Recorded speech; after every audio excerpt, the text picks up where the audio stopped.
High বন্ধুরা, সিজিতার কিচেনে আপনাদের সবাইকে স্বাগত। আজকে হবে নিরামিষে আলুর দম। ফার্স্টে আলুটাকে নুন হলুদ দিয়ে ভালো করে ভেজে নেব।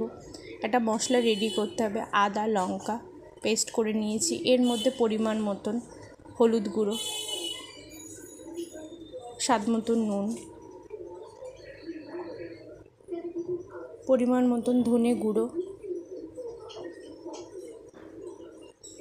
জিরের গুঁড়ো,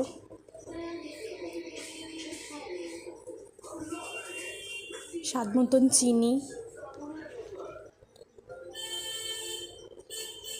পরিমাণ মতো লঙ্কা গুঁড়ো দিয়ে মশলাটা রেডি করে রাখলাম। এবার আলুটা ভাজা হয়ে গেছে, এবার আলুটাকে আমরা তুলে নেব। এবার ফোড়নে যাবে 5 ফোড়ন, শুকনো লঙ্কা, তেজপাতা।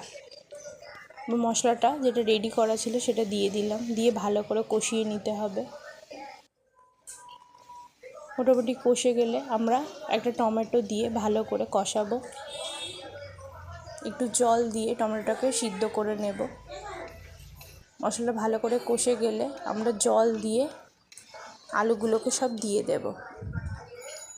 গরম মশলা আর ঘি লাস্টে দিয়ে আমাদের নামাতে হবে। ফুটে গেছে আলুর দমটা, এবার গরম মশলা আর ঘি দিয়ে আমরা কিছুক্ষণ নাড়াচাড়া করে নামিয়ে নেব।